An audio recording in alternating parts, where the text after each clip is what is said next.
I'm Brian Walker from Retail Doctor Group, and we'll start into our next session of Retrain for the Retail Revolution, the Fit for Business series, proudly brought to you by Retail Doctor Group and, of course, Wimmera Business Centre. So thanks, everyone, for their involvement.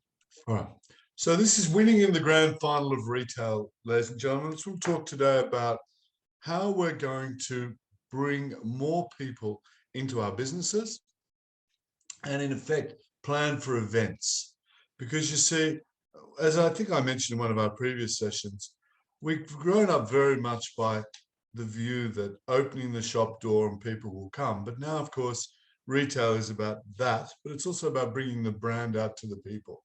So we're going to talk about what extra activities we're doing, events, how to prepare for them. And I just want to bring us back to some of these areas of how we make our marketing work in particular, and then how we make our hero lines and our product stories work. So it's a little bit about us. Of course, you know pretty well by now who Retail Doctor is, and I'm delighted to today continue. We want to work on practical, relevant learnings. Certainly want to support you both today and into the future, and try and provide some implementable business fitness tips. A quick recap, of course, in our first webinar, we certainly looked at strategy, business strategy, navigating through all the noise and complexity with our unique point of difference. And we'll touch on that a little bit today. Part of our point of difference, of course, is our visual impact, our people. So we looked at that. Then we looked at how to manage cash flow, inventory, product mix in our category cardio. And then into webinar 4, our fiscal physical, which of course was understanding our numbers, cash flows and margins, driving the value of our business. And then into webinar 5, which was certainly around omni-channel, which we'll touch on a little bit today, but building that online offer as well as our physical offer. And certainly through COVID, we all know that online usage, both as a research tool and in terms of physical shopping, has increased dramatically. And part of that will stay because consumers are getting very educated now on how to use their online offer, and so, or their online research and how to buy online. So we need to have both offers, really, both canoes in the water, if you like. Today, I want to talk about how to build those extra customer value propositions, how to bring those customers in. We talked last week, as you recall, about how to build a database to capture that customer information. And so today, we're going to focus on that event strategy. So a recap of last session, really that omni-channel, omni being all channels to market, business information systems, fit retail. We talked about our supply channel, getting that product quicker, faster, and ways in which to procure our product. We certainly talked about the ability of data. If we can build a database and we can operate that database to increase our personalization. And of course, again, our ongoing theme of being adaptive, not staying where we were, but thinking of different ways to go to market and different ways to grow our business. So that's us for today. So let's move into it. Every year, good retailers or fit retailers play to win the grand final of retail. And so much, even whilst we're talking at the cusp of the end of April into May, good retailers are starting to think about the fact that 30 to 40% of their business will be done over that November to February window. And they're already starting to think about the events in the years and how they're building up their database, building up their business to really maximize that window, that period at Christmas. But of course, I think it's 242 days to go to Christmas, and we have a lot of events that we can really maximize. And one of the immediate ones, of course, is Mother's Day, as we talked today. How are we maximizing Mother's Day? How are we maximizing all the events in the calendar?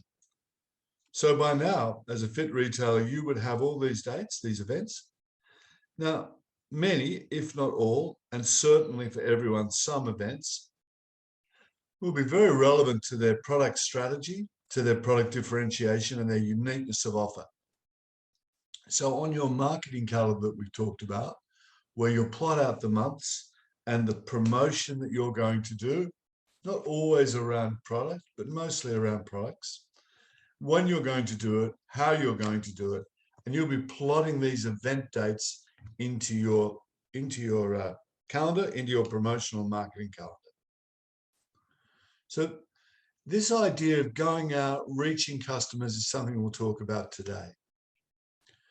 What's interesting, you know, if we talk about towards the end of the year, that the Black Friday online event, which comes in and around the November window, that's become one of the top 3 sales activities very quickly. And if we look at some of these businesses, we can start to see here, end of financial year sale, well, we're coming up to that very quickly. Do we have an end of financial year sale planned? Do we have an event planned? Because that's a great way to clear out that old stock, a great way to clear off the books for the year, generate some cash for the new year. Do we have a mid-season sale if we're in fashion? Do we have these events on our calendar? And what's interesting, particularly as we start to build our online business, we're seeing that up to 1/6 of people, essentially one in 6, people only choose online shopping when goods are on sale. So it's interesting, isn't it? Customers are out there looking for a sale, they're out there looking for an event, and it's how we reach them with all the channels that we talk about, in-store, online, social media as well. And of course, in these sales events that we're planning out, what do customers want? Well, they want to have a shopping event. Now, often that's around price, so we've got to be doing those great deals with our suppliers, coming out of older stock, taking our markdowns in the old stock, and preparing ourselves for these event type sales. And training our people on the hero lines that we want to move, the products that we want to sell, ensuring that our people understand the features and benefits of the product, that they understand what goes with that, their adjacency, their add-on sale opportunities, the merchandise planning in the shop we talked about, making sure that you're planning for an event by really big tickets in the windows, big signs, great online display, and certainly through the shop, promoting the visual merchandise activities, and your store staff are primed and ready to go. And it doesn't hurt to come back to those 5 steps of customer service: welcoming, probing, which is asking questions, presentation of the product, customer consideration, and of course the close. And it's interesting, you know, we do so much work in preparing our businesses to look great, to be great, and to be something in the local community and in all communities. And sometimes we leave aside the actual training and coaching of our people to be able to understand our product, which is number 1. Number 2 is have great smiling disposition and the ability to greet customers and sell to customers. And so that sometimes gets left aside, as I touched on. So what I like to do is spend about half an hour a week with my top full-timers and about 15 minutes a week with my part-timers and casuals, introduce them to 2 or 3 really great products, particularly if we're preparing and presenting in an event of some description, which I'll come to. But most of all, do make sure that they know their product and they know how to sell it. And one little thing we used to do years ago was we'd get our full-time staff member to present at a weekly startup meeting for the shop or the business on that product, and they would effectively present it and sell it to the staff.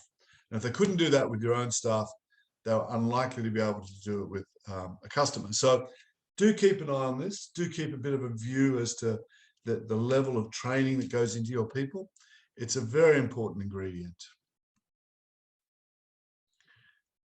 And one of the themes of this workshop series together, as you know, is around what is our point of difference and how do we define it? How do we refine it? You see, if we're creating events just based on discounting, then that's one way of doing it. But of course, we know from our physical that unless we get exponential growth in sales, often we're reducing our gross profit and then in turn our net profit. So what we need to do as retailers is to stand out with that uniqueness. Have we got a product that no one else in town has? Do we have an exclusive range of products? Do we have a really good story about something that our competitors can't do? Are we hard to copy? Do we have great service and value add, delivery and so forth? And I'll come to events shortly, but I do always like to reiterate what makes us unique. And that's key for any retail business. And then who is our customer, ladies and gentlemen? So here we see, just quickly on the population of Australia at present, we see that our proportion of men in our area to Australian population is comparable. And what's interesting here, of course, and you would know this, is that we start to see different variations to the Australian population. So we're seeing already, for example, and we would know this, our more mature customers in Woomera, Southern Mallee area, is a higher proportion than the national average. So we'd be thinking, how do we target our offer? How do we make it relevant? How do we make it really demographically suitable for these people? And then we'd be doing the same sort of approach and thinking through this around who is our customer for all the other age groups in the region. And so that's what we call effectively demographic segmentation. And so that segmentation is very, very important to be thinking about. Where do I advertise? Well, firstly, what is my uniqueness? What is my product range? What is my people story like? What is my in-store experience like? What is the value add that I offer to these people as my target market? And have I got my staff well trained to look after these customers? So the first question is always for a retailer, what am I going to do to bring extra business into my business? And how am I going to do it? And two most important features of any promotion, regardless of what medium is used, is who you are and what are you selling. And so really getting super clear on who we are, what are we unique for, and what are we selling. And it's interesting, often I'll stand at the doorway of a shop, and I did it yesterday, and I looked at the business and I thought, it's interesting. I can't tell who they are, what's unique about them, and I can't tell what they're trying to sell me. And so do you remember in visual merchandising, we talked about categories, really clear categories, great layout in the shop, not too messy, make sure it's clean and crisp and very easy to understand. Paco Underhill, the writer, spoke about the transition zone. When you're standing at the lease line, the doorway of a shop, and you first arrive, he talks about it getting ourselves getting orientated, getting our brain organized in a way that enables us to know why we're walking into the shop. And if you think about that in terms of standing at the doorway of Big W or Kmart, Target, David Jones, that's exactly what we do. We stand in the doorway and we try to figure out what it is that this retailer is offering that makes sense to me and where I need to go. So it's my auto navigation system. And so as you recall, when retailers put too much in the front, when they clutter everything up, when they've got too many signs, they blur that auto navigation that we all have.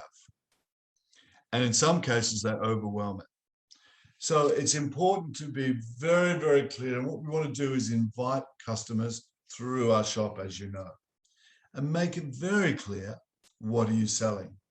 So yesterday when I was at the retail shop, I thought to myself, what is the hero product? What is the standout hero product that they want me to buy? In other words, as retailers, what are you selling to me?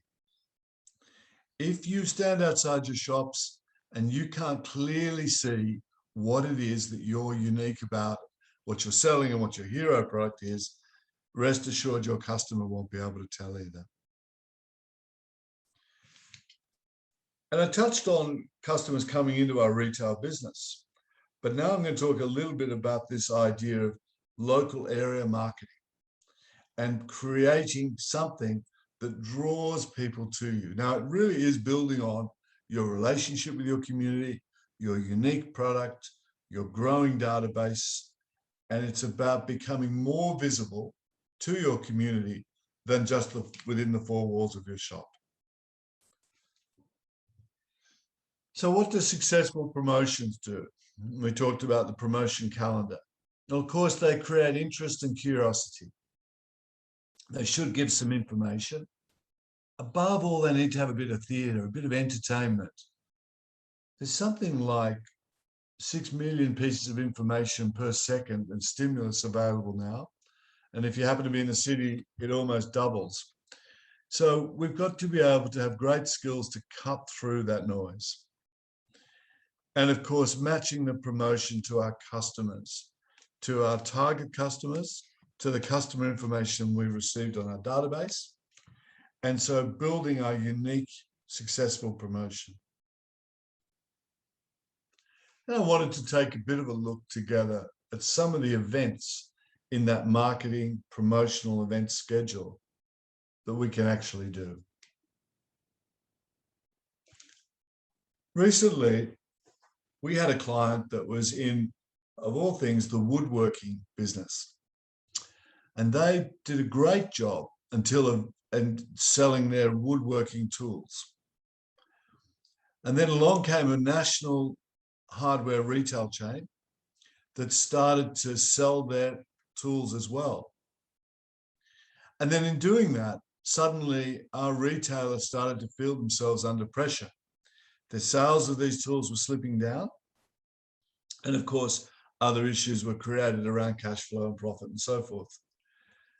What they then did was they then started classes in teaching people how to make products with woodworking tools, you know, spoons and tables and guitars and what have you, grandfather clocks like this one in the picture. And all of a sudden, it started to grow back up in business because they were creating an environment that their competitors couldn't match. And of course, the word grew because these classes are being promoted by social media, online, and they were doing it upstairs in their shop, and it was working extremely well. And there are many examples of this. Lorna Jane comes to mind with the female athleisure retailer, and male actually, and the way that they, in many classes, they push the fixtures to the side of the shop after hours, and they have yoga classes and classes of that nature for their tribe, for their community.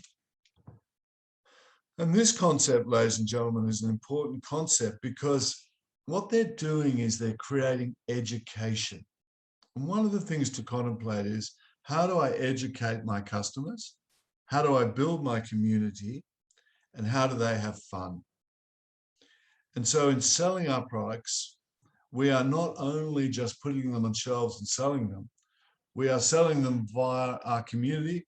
And interestingly, the average sale in the tool business I was telling you about was 4 times what they were achieving. Now, it does take a bit of time, and like all these things, it takes some effort. But people are crying out for, you know, as COVID starts to be managed in our country, or is managed in our country, people are crying out for more social activities, events. And this is one that's very worthy, particularly if you're in a homewares, tool type business where people can build or assemble their own. Also great for exercise type products. I've also seen it done in businesses as interesting as floristry businesses and so forth, teaching people how to present flowers, how to care for flowers and so forth.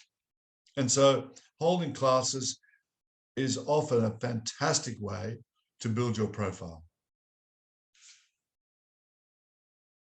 What about new product launches? How many of us have got new products coming into our product range? And something we haven't given a lot of talk to in the last while is product development. So what's also important for retailers is that they do keep thinking of and building new product ranges or new product heroes into their range.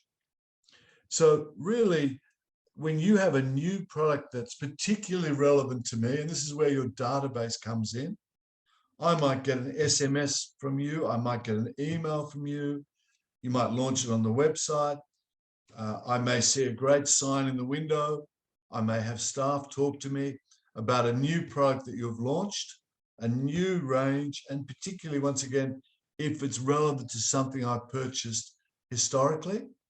So you would often go back through your record from your database of how many people have bought a similar product or an upgraded product. Do think about that unique product, and particularly that unique, the product development side of it. Creating new product to come up makes it all very interesting, and creating interest is a key driver of a campaign, and is also super important in terms of repeat visitation. So if your records show that I only visit you once every 2 months, this is a great way of getting me to visit you once every month. How many of us have offsite events? Now, it could be a VIP event, it could be a reward event, it could be just simply a barbecue for your top 50 customers to get to know each other.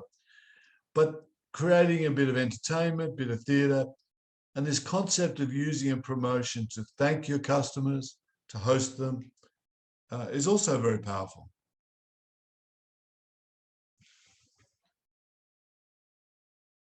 And occasionally, where you've got the resource and the energy and the time to do it, and there's more and more demand on our time, setting up a pop-up shop or a pop-in shop is also a lot of fun. You can do that within your shop, and you can create a little zoned category. You can take a sort of vacant space if there's one around. You could do something at an event, a different event, an outside marketing event, a fair, a festival, or something of that nature. And as long as your business product range is relevant to that market, why not? Why not? It's a bit extra work, but it'll bring extra sales. It'll introduce new customers to your brand, to your business. And if by now, of course, you've got your online offer, well, people can buy from you online and from wherever they live. So, of course, they can experience you in a different way and then do business with you online as they return home. Many years ago, I ran a national book retailer, and we were very, very big on meet and greets. And this example with an author is a classic example. But there are other examples too, where you might have product designers, you might have creators of product, you might have authors in this case, local radio personalities, TV personalities, celebrities. And increasingly, we live in the world of the influencer. So why not bring some little VIP type meet and greets?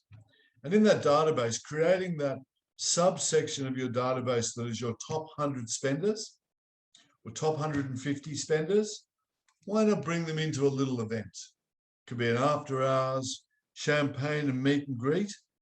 It could be, again, and certainly in this example, by bringing a unique influencer into your business. It's thinking outside that traditional square that matters. And so holding that meet and greet is an important element of that event type strategy. So we've got our event planned. We're thinking about what's next. How do we bring this to fruition? And here's where we start to talk about developing an in-store marketing plan. What is our initiative, our marketing initiative? Our campaign or activities designed to promote a product, service, or business. It includes a coordinated series of steps that are everything from promotion of a product through to the different mediums that we've touched on: TV, radio, online, print. Now, we know that 80% plus of consumers typically look at a retailer online prior to visiting. So there's a great medium on our online and our social media. And then by having created an event, create an award, create a motivation. It's also good to be able to measure. So if we've got a business marketing campaign in July or an activity of some sort, let's say it's a class, how many additional people we expect to come to that class or that event, what we're actually selling at the time, so our actual result achieved, if it's in a center or it's in the high street. This idea of measurement is an important aspect, and one that you record too, because in seasons to come, you'll want to see how well that idea worked and how much it resonated with the audience that you were aiming for. List each marketing activity, have your ways of monitoring it. Classically, it's sales, but it can be just as simple as names of people that arrive. And sometimes it's not about selling product per se, it's about building awareness. It's about growth. Now, I also think it's very important that we do measure transactions in stores, as you know, but it's also important that we measure customers to our website, customers to our events, and we're building this brand. And if you go back to the very first module, we talked about how do we drive value in a business. If I was a customer of your business, I would certainly want to know that I was part of a community. And also as a buyer of your business, I'd want to know what activities and how big are we building our number of customers on our database, and what is our activity outside the shop that sits in everything around strategy that we've touched on. And of course, part of this event strategy and local marketing is create the publicity plan. So web page announcements, social media, emails, press, printed material. And of course, for many of us, that means getting help. And again, we've probably got very savvy staff, particularly some of our part-time and casuals who are quite digital natives.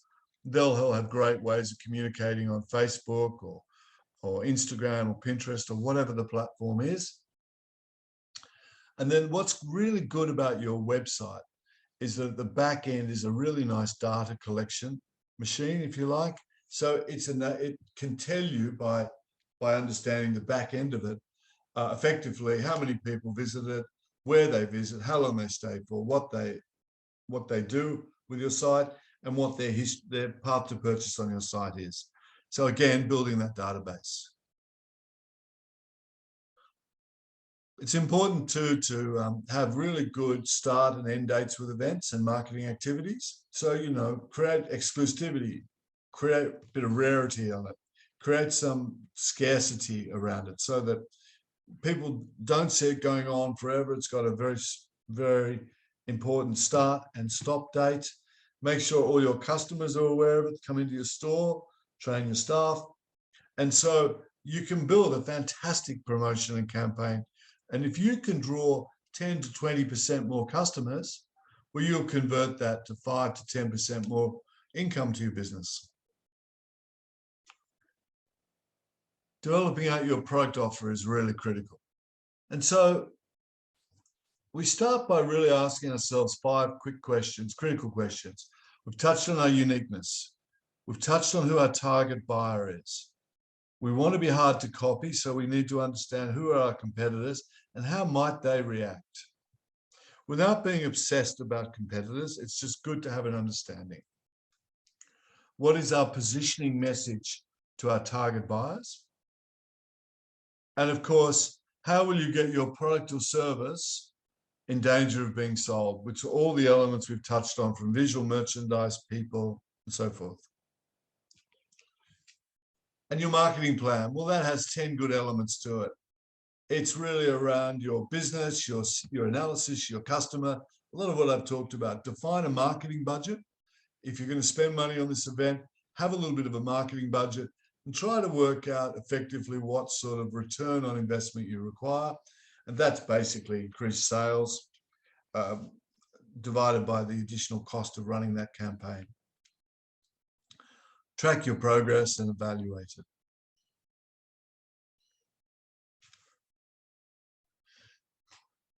And one of the themes that I've really wanted to sort of work with you on through this program is that we move a little bit away from product on shelf goods, for sale, which is critical, of course, but more about being customer satisfying. And so when we're thinking about our business, we think about it in terms of an event. Who would come to this event? Who would come to this promotion?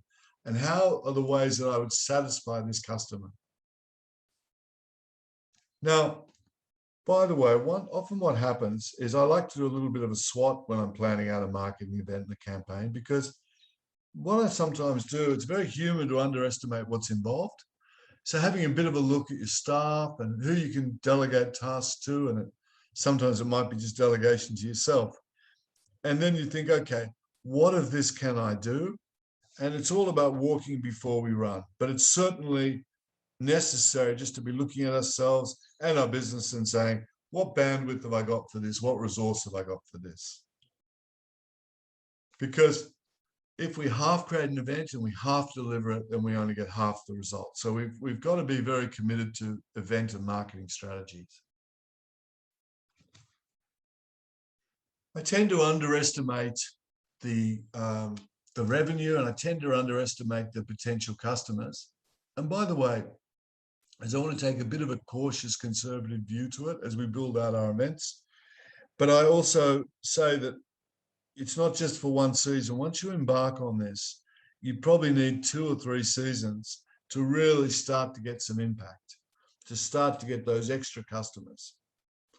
And have a bit of a think about those customers that you're currently not reaching.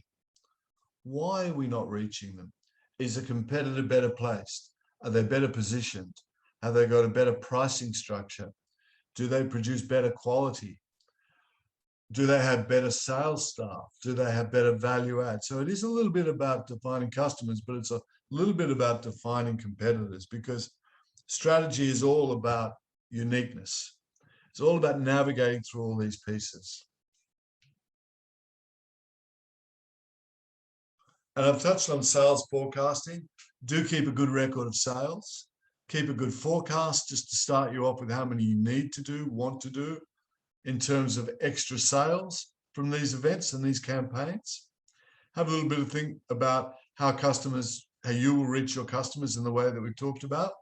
And then do measure against that growth how that campaign has performed. So marketing budgets, it's typically a percentage of planned sales or sales in generally. As a broad rule of thumb, we have somewhere between 3 to 5% is a general rule of thumb of revenue would go on marketing and event promotions and activities. Because, you've got to sort of set a line there somewhere. So if you're sort of at that $500,000 mark, then naturally you're somewhere around about 20 to 25,000 a year as a baseline that you'd spend on external events, campaigns, promotions to build that category. But of course, ideally what that brings is greater sales than you're getting. Then that's the objective. And a bigger database. So really, this talks about defining your marketing budget. But if you know you need to be somewhere around about 3 to 5%, then that gives you a bit of a guide to it around revenue. And what we've also said is try as best you can to not create events based on discounting. Try to create events and a marketing calendar about product, promotion, place, and then lastly, price. Because you want your customers coming to you for the experience. You want them coming to your events for the experience. And increasingly, that's why we're attracted. And then often some retailers use online more around sales approach and use the physical store environment and the event strategy physically around relationship, promotion, talking to people, the very aspects that the internet can't do. There's some examples on this slide really talking about how we track our marketing activities. Display, internet, of course, trade shows and so forth, database. And I'm very big on you building a database. And as you know, that if we look at the top companies in the world these days, they're all capitalized on their database. So it is important, and it will get increasingly important. Only yesterday, Woolworths announced an increase in the supermarket business, announced an increase in their online, they own a company, majority own now, a database company called Quantum, which is a research and database firm. So when a supermarket business increases their investment, there's a reason for that. And then when you've completed your promotions and your campaigns, ask yourself, did we reach our goals? Was it successful? Did we get our return on investment? Were all our efforts worthwhile? And have we grown our database? Can we use our database to survey, capture additional information, and to build on that CRM platform? And this is an important element. Sometimes we'll finish events, we'll take a deep breath, and then we'll go again with something else. Do take a moment to reflect on what works and what doesn't work. And you would recall when we talked about category cardio inventory from our buying perspective, we should always measure when we bring product in what our sell-through was, what our stock turn was, and what our margin, finished margin was on that product.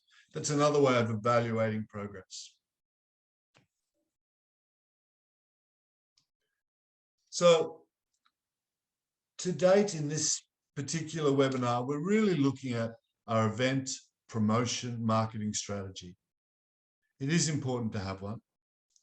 Just as it's important to always turn the shop with relays, refresh, keep it new, put product in danger of being sold.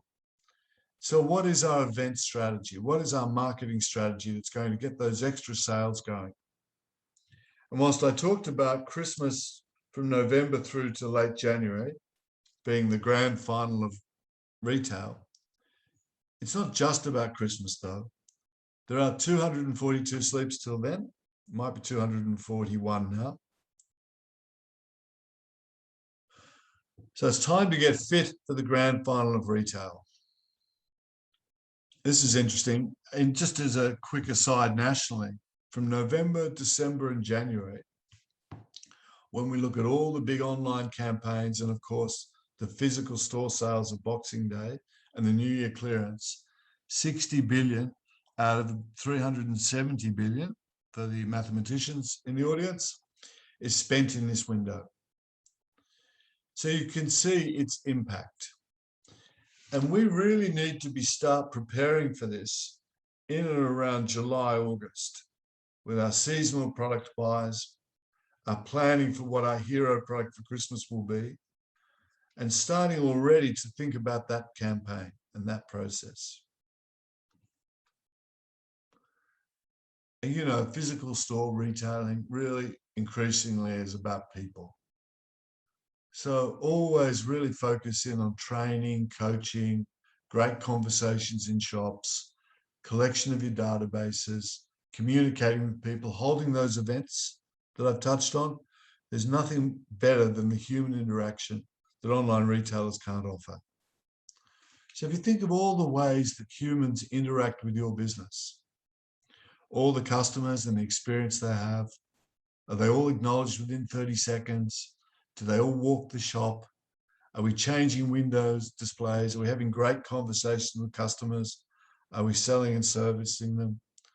Have our staff got have we as leaders and our teams have a good positive outlook? Are we confident?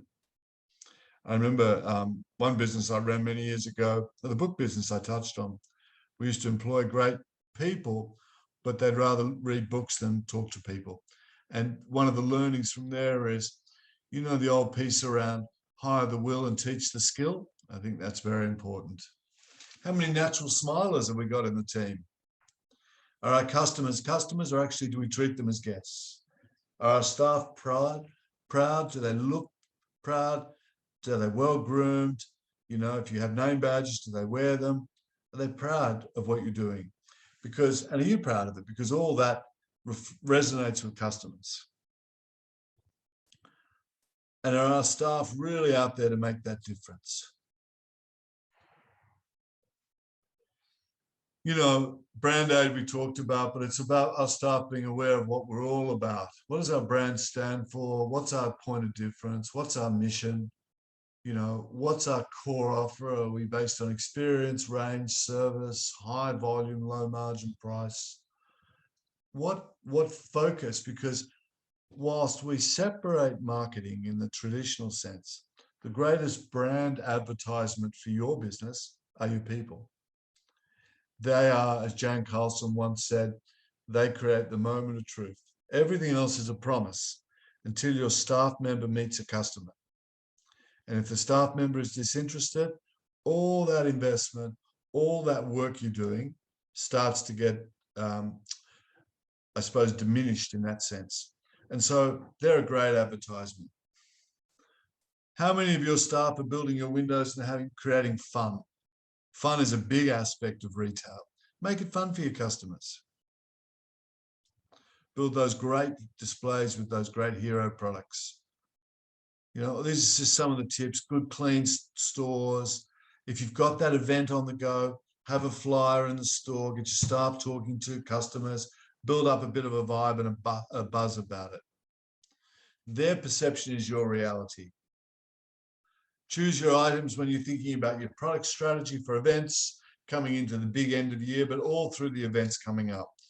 You know, we talked about end of year sales. So what products, frankly, have taken a bit of a long time to clear out, not selling especially well? How can you supplement them with a couple of fresh products? What is that mix of product that you're building for your end of year financial sale? And then exactly the same approach for your other campaigns and promotions. Make sure that you're really adding as much value as you can to this experience. Have those high margin products in your key hotspots, as we talked about, and build allied products. By that, I mean socks goes with shoes, with belts. Keep nice records in the background. And really, you know, you'll have people out there that are fantastic salespeople. Get them to hero and buddy and mentor other team members. I also like to see retailers offering redemption type offers. So, you know, coming in, and by the way, we've got our Mother's Day campaign, or we're doing a class on this, or we've got this event. Come along and bring a friend, and we'll offer you 2 for 1 or 3 for 1 on something.